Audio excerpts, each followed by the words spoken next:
आज हम पढ़ने लगे हैं Copenhagen interpretation of electron double slit experiment. यानी कि जो इलेक्ट्रॉन डबल स्लिट एक्सपेरिमेंट हमने किया था उससे रिलेटेड एक इंटरप्रिटेशन जिसको कोपेनहेगन इंटरप्रिटेशन कहते हैं, आज उसके बारे में बात करेंगे। उसकी तरफ जाने से पहले इलेक्ट्रॉन डबल स्लिट एक्सपेरिमेंट जिसके अंदर हमने इलेक्ट्रॉन बीम को एक दो स्लिट यानी दो सुराखों से गुजारा था, और वो जब मतलब इलेक्ट्रॉन बीम मारी, सुराखों से गुजरी, तो सामने एक स्क्रीन के ऊपर एक पैटर्न नजर आया जो कि इंटरफेरेंस वाला था। अब इलेक्ट्रॉन तो एक पार्टिकल था, यानी कि एक पार्टिकल जैसे एक बॉल होती है, तो वो तो अगर ऐसे जा रहा है तो ये इंटरफेरेंस पैटर्न तो एक वेव शो करती है, एक पार्टिकल तो शो नहीं करता। यही सवाल था और इसी से हमें फिर पता चला कि इलेक्ट्रॉन जो है उसके पास वेव पार्टिकल डुअलिटी, यानी उसके पास वेव, उसकी वेव, वो वेव भी है और पार्टिकल भी है, और दोनों यानी वेव पार्टिकल डुअलिटी है किसकी? इलेक्ट्रॉन की। जबकि इलेक्ट्रॉन जो कि एटम के अंदर न्यूक्लियस के इर्द गिर्द घूमने वाले पार्टिकल को हम कहते हैं। इसका सेटअप हमने देखा था कि कौन सा जो है वो पार्ट क्या कहलाता है और क्या एक्सपेरिमेंट हुआ था वो हमने देखा था। वो जो पैटर्न बना था sciencephoto.com से मैंने आपको दिखाया था, और वो पैटर्न कुछ इस अंदाज से बना था। इससे जब इलेक्ट्रॉन स्क्रीन पर आके हिट कर रहे थे तो इससे हिट करते करते करते एक पैटर्न बता रहे थे जो कि ऐसा था, जहाँ पे बहुत ज़्यादा इलेक्ट्रॉन थे वो डार्क, जहाँ पे नहीं थे इतने इलेक्ट्रॉन हिट कर रहे तो वहाँ पे आप कह लें डार्क पोर्शन बन रहा था, और दूसरे में लाइट पोर्शन बन रहा था, ब्राइट कह लें आप, ब्राइट। अभी जो पैटर्न बन रहा था इसके रिलेटेड जो एक इंटरप्रिटेशन ली गई कि ये पैटर्न कैसे बन रहा था, कैसे इलेक्ट्रॉन एक वेव वाली नेचर दिखा रहे हैं, इसके बारे में इंटरप्रिटेशन थी। यही बात मैं लिख भी लेता हूँ कि हम करना क्या चाहते हैं, कि how do electrons make the interference pattern, यानी कैसे इलेक्ट्रॉन्स जो हैं वो एक इंटरफेरेंस वाला पैटर्न बना रहे हैं। अब इंटरफेरेंस क्या, आगे मैं बताता हूँ। इस इंटरप्रिटेशन को प्रपोज किया था किन दो साइंटिस्ट ने, किन दो साइंसदानों ने? तो वो किया था, प्रपोज किया था नील बोहर और वर्नर हेजनबर्ग ने। अब बताया क्या था उसके बारे में आने से पहले मैं आपको इंटरफेरेंस वाली एक बात, या इंटरफेरेंस होता क्या है उसकी बात आपको बताता हूँ, और उसी से हम लेके चलते हैं। इंटरफेरेंस के लिए मैं आपको fed.colorado.edu की वेबसाइट से एक एनिमेशन है वो दिखाता हूँ। यहाँ पे अगर आप देखें तो ये रोशनी है, यहाँ से रोशनी जाएगी, यहाँ पे दो सुराख बनाए हुए हैं। जब रोशनी इन दो सुराख से निकलती है तो यहाँ से एक रोशनी आती है, वहाँ से एक अलग आती है, और वो दो रोशनियाँ जो वेव्स हैं वो आपस में आगे जाके मिलती हैं और एक पैटर्न बनाती हैं, सॉरी, स्क्रीन के ऊपर एक पैटर्न बनाती हैं। और वो पैटर्न जब हम स्क्रीन के ऊपर यहाँ पे मैं शो कराता हूँ तो आपके पास एक इस तरह का पैटर्न बनता है जो कि आपको ये बना हुआ नजर आ गया, देखें, जहाँ पे कुछ जगह जहाँ पे ब्राइट बना है, कुछ में डार्क, और वो इंटरफेरेंस की वजह से बना है। लेकिन ये तो वेव है ना, वेव ने, एक वेव यहाँ से आई, ये आपस में मिली और आपके पास एक इंटरफेरेंस पैटर्न बनाया। लेकिन इलेक्ट्रॉन ने कैसे बना लिया? दो या दो से ज्यादा वेव का मिलना वो इंटरफेरेंस कहलाता है, और उससे ये पैटर्न बनता है स्क्रीन के ऊपर। लेकिन यही स्क्रीन वाला पैटर्न तो इलेक्ट्रॉन के केस में नजर आया। इलेक्ट्रॉन कैसे मिले? इलेक्ट्रॉन तो, अगर ये इलेक्ट्रॉन यहाँ से गया तो इलेक्ट्रॉन जाके हिट करेगा, तो इलेक्ट्रॉन अगर इधर है तो उधर तो नहीं है ना वो इलेक्ट्रॉन। तो वो एक अजीब सी कंफ्यूजन थी, और इस चीज को इंटरप्रेट किया गया जो पहली इंटरप्रिटेशन है। इंटरप्रिटेशन के अंदर बातें क्या थी, मैं स्टार्ट करता हूँ। सबसे पहली बात कि before you measure it the electron does not have a definite path, यानी कि अभी स्क्रीन पे मैंने नहीं देखना, ठीक है, स्क्रीन पे नहीं देखना, तो हमें ये लगता है कि इलेक्ट्रॉन जब ज़ाहिर है यहाँ से निकला तो इलेक्ट्रॉन या तो इधर गया होगा या फिर उधर गया होगा, ठीक है, या अगर इधर है तो उधर नहीं है, उधर है तो इधर नहीं है।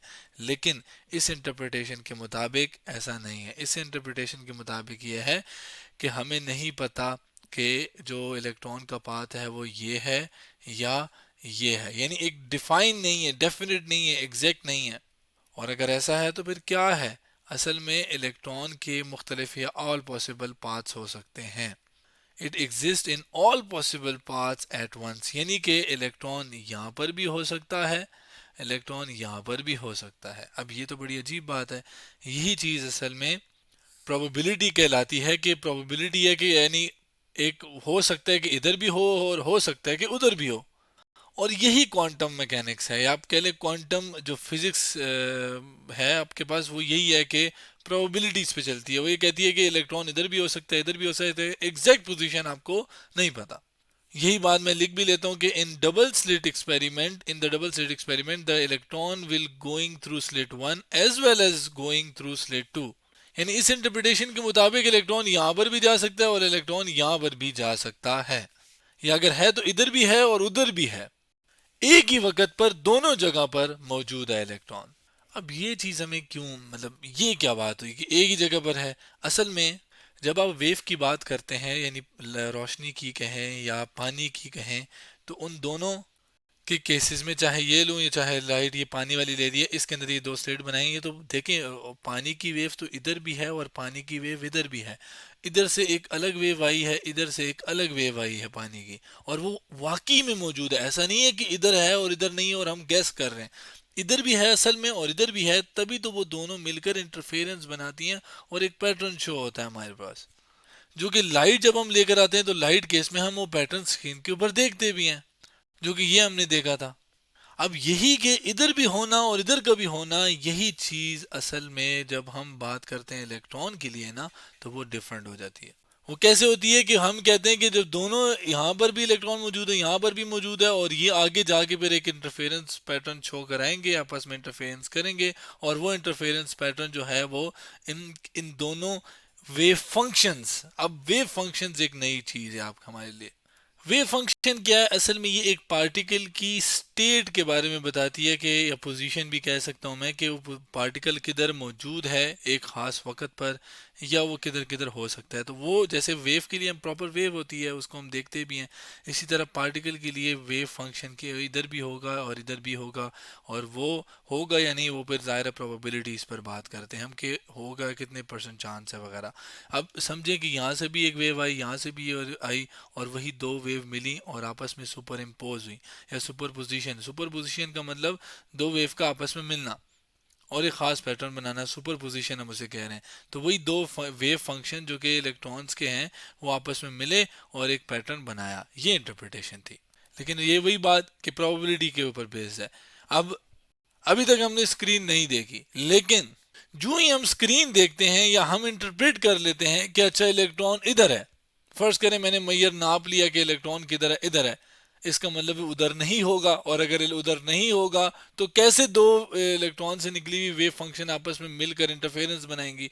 तो इसका मतलब क्या हुआ? The moment you Maihar the wave function collapse, यही जो ही आप एग्जैक्ट पोजीशन इलेक्ट्रॉन की मैयर कर लेते हो, उसी वक्त वो जो वेव फंक्शन है वो गायब हो जाएंगे और पैटर्न नजर नहीं आएगा। और वही पैटर्न क्यों नजर आ रहा था? क्योंकि हम कह रहे थे कि वेव फंक्शन आपस में इंटरफेरेंस कर रहे हैं, लेकिन अब ऐसा नहीं होगा। और ये बात वैसे बता भी दिया मैंने कि क्यों क्यों क्योंकि आपने इलेक्ट्रॉन का एक खास रास्ता नाप लिया है, यानी कि the electron is now force to choose one slit and interference disappear. Electron को या तो इधर आप चूज करोगे या तो उधर चूज करोगे, जो भी करोगे आपने एक ही करना है, और एक करने के बाद फिर इंटरफेरेंस तो नहीं होगी।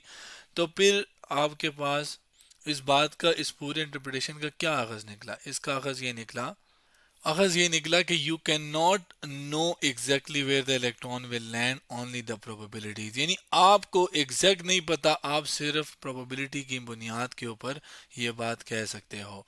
और जो जो जो ही आप देखते हो तो वो फिर आपका जो वो एक वेव फंक्शन वाली बात है वो कोलैप्स हो जाती है। अब अगर ऐसी बात है तो इस ये पैटर्न कैसे आएगा? असल में देखें यहाँ पर, अब इस उसी बात को मैं अगर इंटरप्रेट करके अपनी एक बात कहूँ कि ये जो पोर्शन है जहाँ पे इलेक्ट्रॉन कम आके गिरे हैं, यानी आप कह लो कि यहाँ पर एक किस्म का क्या बना है, ये डार्क पोर्शन बना है निस्बतन जो बाकी ये वाले इस हिस्से की बात करूँ जो कि ब्राइट है।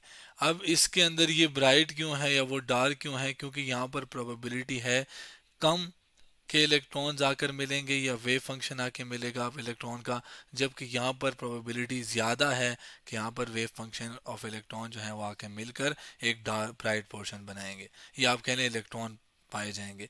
यहाँ पर कम प्रोबेबिलिटी है, यहाँ पर ज़्यादा प्रोबेबिलिटी है, यहाँ पर ज़्यादा है, फिर कम, फिर ज़्यादा, फिर कम, और इस तरह करके एक पैटर्न फिर बन जाता है।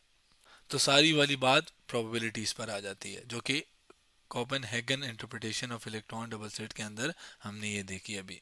इसी इंटरप्रिटेशन से एक एक्सपेरिमेंट आर्विन एश नाम से चैनल है, वहाँ से मैं आपको बताता हूँ। Copenhagen versus many world interpretation, इसके अंदर एक सेटअप है आपके पास जिसका स्क्रीनशॉट मैं आपके सामने ले आया हूँ। वो सेटअप क्या है कि आपके पास ये एक रेडिएशन सोर्स है, ये रेडिएशन निकालेगा, ये एक डिटेक्टर है, इन्हीं रेडिएशंस को डिटेक्ट करने के लिए साथ इसके एक तार लगा के या रस्सी लगा के हैमर कनेक्ट किया हुआ है, हैमर के आगे क्या है, ये एक जहर है, पॉइजन गैस जिसे हम कहते हैं, और ये एक कैट है यानी बिल्ली है।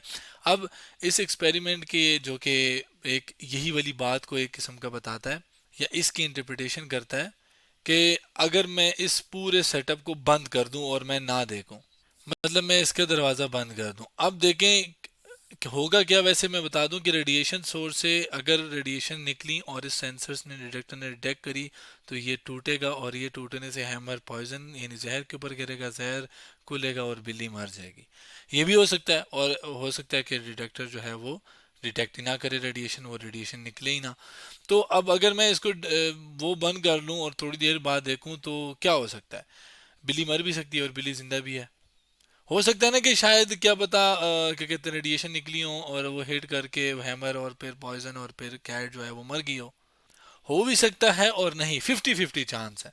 लेकिन अगर मैं इसको भी ना खोलूं खोलूं ना तो मेरे पास दोनों आंसर्स हो सकते हैं। हाँ, बिल्ली नहीं भी मरी हुई और बिल्ली जिंदा भी है, दो आंसर है। लेकिन जो ही मैं देखूंगा तो मैं देखूंगा कि अच्छा क्या बिल्ली जिंदा है, तो अब मेरे पास कोई चांस नहीं है, अब मेरे पास एक ही आंसर है। तो वो जो दूसरा था वो कहाँ चला गया, यानी दूसरी जो प्रोबेबिलिटी वो किधर चली गई कि ये मर भी सकती थी। तो वो इश्यूज आते हैं यहाँ पर प्रोबेबिलिटीज के। जब हम बात करते हैं कि है भी और नहीं भी, उसके अंदर ये आप कह लें कि जब ये इंटरप्रिटेशन दी गई थी तो बाकी साइंसदानों ने सवाल उठाए। यानी अगर मैं कोपेनहेगन इंटरप्रिटेशन की क्रिटिसिज्म की बात करूं तो उसमें से एक क्रिटिसिज्म क्या है कि it does not explain what happened to the other probabilities that were in the superposition. यानी कि वो जो बाकी प्रोबेबिलिटीज थी उनके साथ क्या हुआ, जो कि जिन्होंने मिलकर फिर इलेक्ट्रॉन के केस में, मैं अगर मिसाल दूं कि इलेक्ट्रॉन के केस में उन्होंने आगे इंटरफेरेंस करना था, तो ये तो अजीब बात होगी ना कि अगर मैं देखूंगा तो वो ख़त्म हो जाएगी, लाइक वो प्रोबेबिलिटीज फिर होंगी ही नहीं। तो वो बाकी प्रोबेबिलिटीज पे जवाब नहीं दिया। ना आप कह लें कि उस पर जब सवाल किया गया इस इंटरप्रिटेशन पे तो इसका जवाब उनके पास नहीं था कि वो जो बाकी प्रोबेबिलिटीज थी उनका क्या हुआ। और शायद इससे सबसे इसके एक और क्रिटिसिज्म जो कि शायद बहुत ही अजीब है वो ये कि the collapse of the wave function feels mysterious.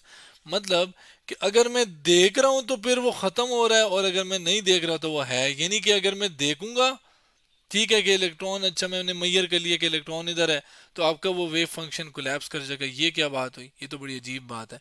ये बिल्कुल वही वाली जो मैंने आपको यहाँ पे मिसाल दी कि मैंने अगर इसका ऊपर ढक्कन हटाया या दरवाज़ा खोला तो मैंने देखा कि वो जो 50-50 चांस था वो अब बिल्कुल ही ख़त्म हो गया। अब या तो ये जिंदा है या तो ये मरी हुई है। तो देखूंगा तो वो दोनों आंसर्स जो थे कि मरना भी और जिंदा होना भी, वो ख़त्म हो गए। तो ऐसा क्यों हुआ, इसका जवाब नहीं मिला। तो यानी इलेक्ट्रॉन के केस में या जो दोनों या जो पूरी इंटरप्रिटेशन की थी उसके अंदर इन चीज़ों, इन सवालों के जवाब जो थे वो नहीं मिले। यानी यही क्रिटिसिज्म थी इसी कोपेनहेगन इंटरप्रिटेशन की। एक और इंटरप्रिटेशन भी है electron double slit experiment many world वाली, वो जो कि हम अगली वीडियो में देखेंगे। तो आज हमने Copenhagen interpretation of electron double slit experiment के बारे में पढ़ा।